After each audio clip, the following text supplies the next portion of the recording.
అందరికీ నమస్తే. సరస్వతి నది పుష్కరాలు మే 16 నుండి మే 26 వరకు.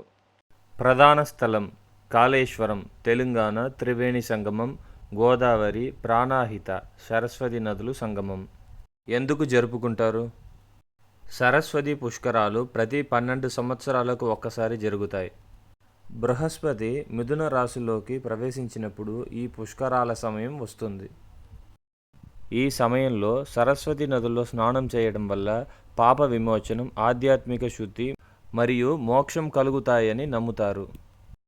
ప్రధాన కార్యక్రమాలు: పుణ్యస్నానం మరియు తర్పణాలు, పితృదేవతల కోసం ప్రత్యేక హోమాలు, పూజలు, సరస్వతి దేవి కోసం పూలు, దీపాలు, నైవేద్యం సమర్పణ.